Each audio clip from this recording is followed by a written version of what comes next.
नांदेड परिक्षेत्रात वर्षभरात 15,000 कारवाईत 6 जणांवर MPDA 123 अवैध व्यावसायिक हद्दपार 109 कोटींची वसुली। नांदेड परिक्षेत्रातील अवैध व्यवसायांचे उच्चाटन करण्यासाठी नांदेड, परभणी, लातूर व हिंगोली अशा चारही जिल्ह्यात गेल्या महाराष्ट्र दिनापासून म्हणजे 1 मे 2025 पासून अवैध व्यवसाय विरोधी अभियानाचे आयोजन करण्यात आले होते। उपरोक्त अभियानासह मागील वर्षभरात परिक्षेत्रातील चारही जिल्ह्यात अवैध दारू, मटका जुगार, लॉटरी, गुटखा, अंमली पदार्थ, वेश्या व्यवसाय, अवैध वाळू वाहतूक इत्यादी अवैध व्यवसायांविरुद्ध राबवलेल्या मोहिमेत अनेक अवैध धंद्यांवर कारवाई केली गेली। नांदेड पोलिसांनी लोहा पोलीस ठाण्याच्या हद्दीत पकडलेला 14 लाख रुपयांचा गांजा, तर लातूर जिल्ह्यातील विवेकानंद पोलीस ठाण्याच्या हद्दीत पकडण्यात आलेल्या 8 लाख रुपयांच्या MD ड्रग्सचा समावेश आहे।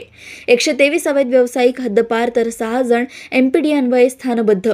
मागील वर्षभरात नांदेड परिक्षेत्रात अवैध व्यवसायात गुंतलेल्या 123 इसमांना नांदेड, परभणी, लातूर व हिंगोली पोलिसांनी हद्दपार केले असून नांदेड पोलिसांनी हातभट्टी, दारू, गांजा विक्री, वाळू तस्कर व अवैध जुगार व्यवसायाशी निगडित 6 इसमांना MPDA कायद्याखाली 1 वर्षासाठी स्थानबद्ध केले असून त्यांची रवानगी छत्रपती संभाजीनगर कारागृहात करण्यात आली आहे।